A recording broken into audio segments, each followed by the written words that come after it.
What if your story could ignite a movement? At New Solutions Network, we merge truth, resilience, and reinvention, fueling shows that cut past the noise and light up what really matters: human potential. Police, athletes, survivors, incarcerated folks, visionaries, we bring raw, real voices the world needs to hear. Want to share your story? Want to sponsor change? Now is the time. New Solutions Network, unlocking the future, one voice at a time.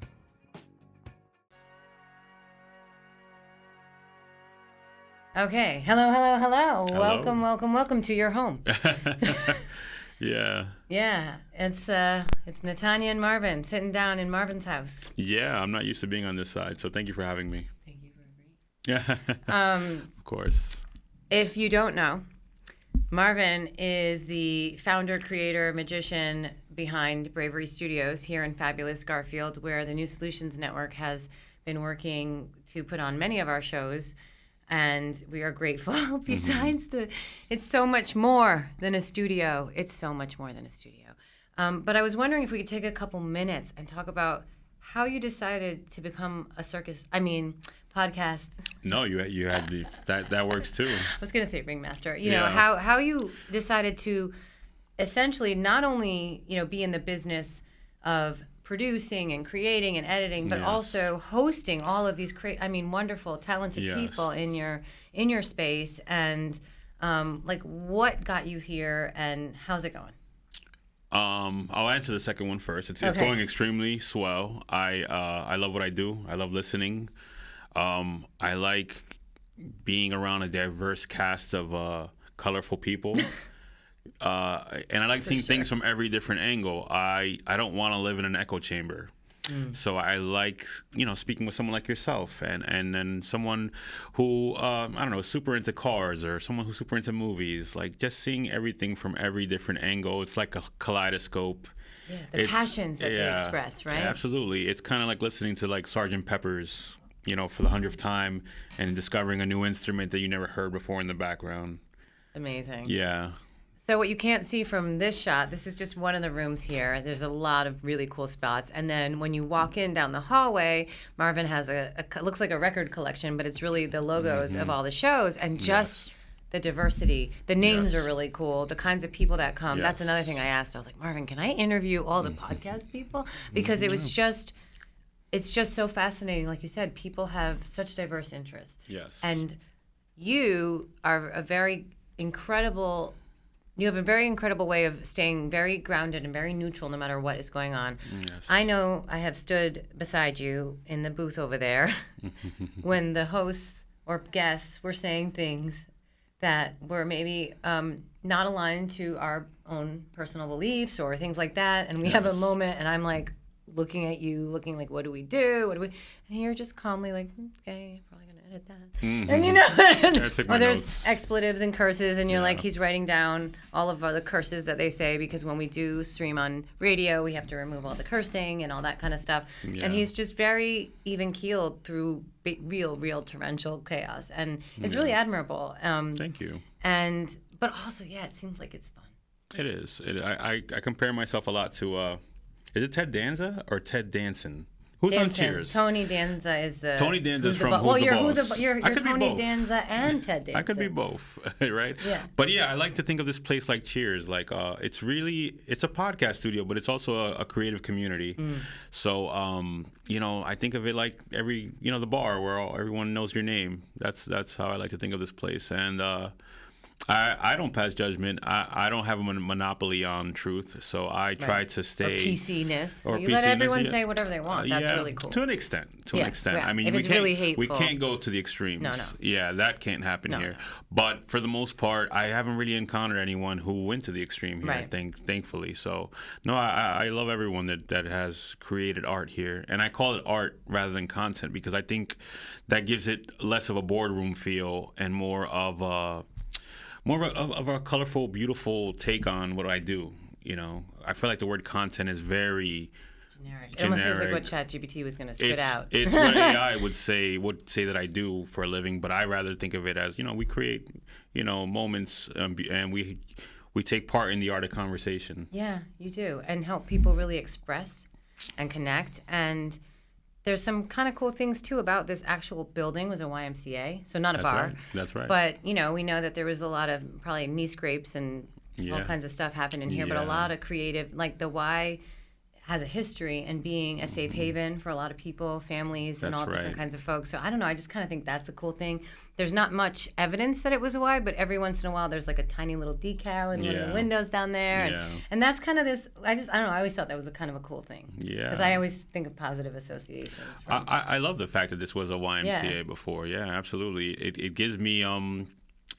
It kind of feels like a Y for adults now. Yeah, that's what I was going to say. Feels like, right? Instead of like macaroni bracelets, we're doing this. Yeah. And let me take a second to admire you. I know you invited me on here to kind of interview me, but I find your story and the words you use when you're expressing yourself to be, I said it in a text yesterday. You're inspirational. You're amazing. You're a Swiss Army knife. She's really a Swiss Army knife for anyone that's listening, because she can do it all. And boss. And like I said about diversity, just the characters that you keep around you. I don't know if calling them characters is the right word, but you have Ian. I mean, Ian's British, and his lingo is so funny and kind of colorful. I like hearing him speak. And then Coach Kells, man, he's a man on a mission. He's got a goal, and he's learning how to navigate these spaces where people's intentions are not the best for I mean, you're helping, and we have, you allow us to take Mike, right? I mean, Mike Shaw, We have Esther, who came today. Like queen of fashion, and it is. I call it my collection of beautiful weirdos, right? We're all a little like the Simpsons. Strange, but we are very different. We come from different walks of life. Yes. We come from different backgrounds, cultural beliefs, religious, political, all of that. Yes. And you let us bring it all here. Yes. He lets us take over the whole place, and you have a lot of creative influence we can see coming through, and that's another reason that everyone we invite to the space is like, this is a cool spot. I'm like, I know, that's why yesterday was so crowded. We invited a lot of people, because you can see the influence of the graphic arts, fine arts, design. There's art. I mean, you can't see it right now because this is one of the serious rooms, but there is a lot of flavor in this place, and that makes the people, I think, kind of comfortable and at a place where they want to express. It's like, you go to a museum, but it's not a no touch anything. He comes all the time. I bring, my kids are here today because it's on school break, and he'll say, you guys, there's games over here and there's a video, and he's always like saying, you can touch anything, and they're like, we can, and just that, the openness that you have with everyone, considering we're touching your stuff. And I don't think of it that way. I know. No, that's I don't think of it that way. That's really nice. Yeah.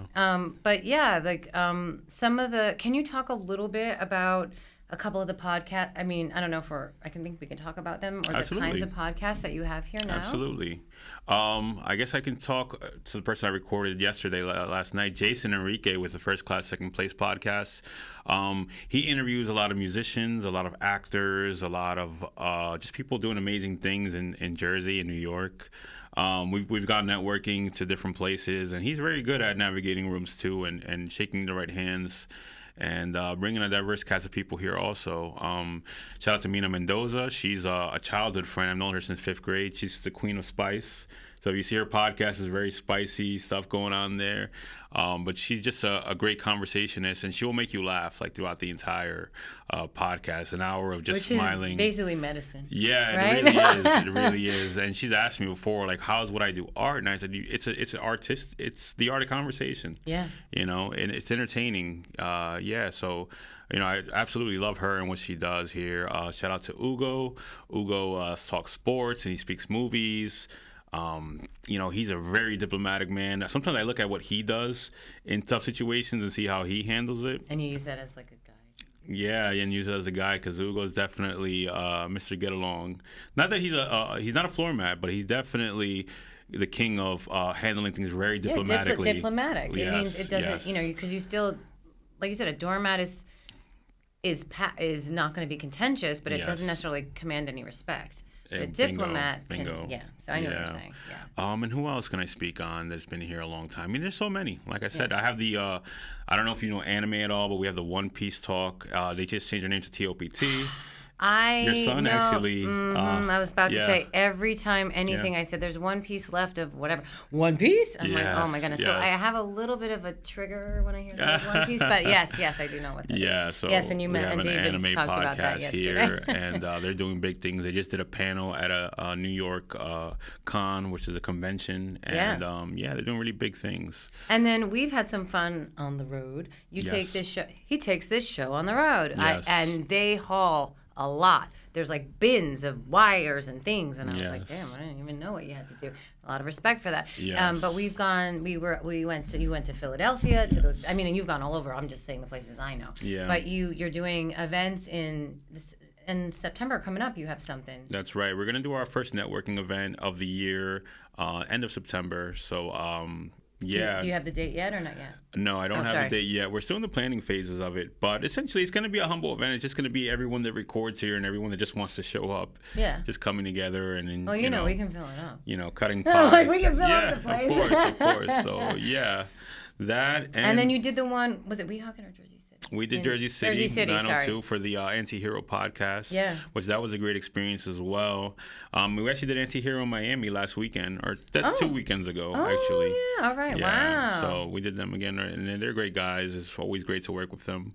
And honestly, we can record anyone, anywhere. Yeah. At this point, we have everything we need to kind of set up in any location. So. No, thank you so much. And that's another thing. I mean, Marvin agreed to sit with me, and I'm trying to advertise him, but just to say, who he is as a person, what it's been like to work together, and that, I think there are a lot of people, especially because I come from completely outside of entertainment, who are like, what are you doing? It's cool. And I'm like, come see. And, some people might need more than others, right? If they've never done a podcast before. Marvin, helps give some coaching. He tells you what camera to look into. He tells you stop talking over each other. That's mostly Mike and I. But, it got better. I love working with the startups, the new people that are just starting their first ever podcast. I think that's my niche, honestly. I think the people that... I think I like being a teacher. So we're actually going to be moving a lot more into the education space at the studio. So we're starting acting classes in October. And then I want to get, instrument lessons, painting, all that kind of stuff. Basically, it's going to really be the new YMCA 2.0. I want to make it a hub for the arts. That's for sure. Amazing. And you can kind of feel that that's where you're going. So that's really cool. I didn't actually know that you were doing all those things. I think I knew about the acting, and that's it. So that's really cool. Yeah, and we work with the Boys and Girls Club. That's right. So I'll be there on Tuesdays and Thursdays throughout the school year, teaching them how to podcast. And, that's a lot of fun, too. So I just want to. And for the young people, because of some of the people that we bring, who and us as well, who work in nonprofit and those kinds of things, helping any kind of people in need, but with young people especially, with everything that they're passively absorbing. Yes. This is a great way for, I think, maybe more than generations past, for young people to find their voice. Absolutely. Because they don't. I mean, we noticed that with the mental health app I worked on, where they don't communicate with their voice. They don't do phone call. Like that's how you used to do. You'd call a friend or be hanging out with your friend, right? That's how you played when you were younger. Yes. Now it's one directional. And then you notice that a lot of the young people cannot communicate, not with adults, not with each other, not very well. And COVID isolated them even more. That's right. And so this to me is sort of several levels. Can't help but plug the whole mental health thing. But like several levels of helping people have their full expression, but especially, younger people who might not have ever realized that they can do that. So that's really, really, really, really cool. Thank you. I appreciate that. Yeah. Well, I appreciate you sitting down with me. I did. I got all excited. I said, I feel like I asked Marvin on a date. And I was like, he said yes. I ran in the kitchen. I always like speaking with you, even off camera. I know. I'm grateful. But this is a really special place. Come check out Bravery Studios if you haven't, or if you're curious, you want to learn. And obviously, there's going to be new classes coming in the fall. And thank you. You're welcome. Thank you for everything. Thank you. Thank you for the cake. Oh, yeah, about the cake, then. And cuts.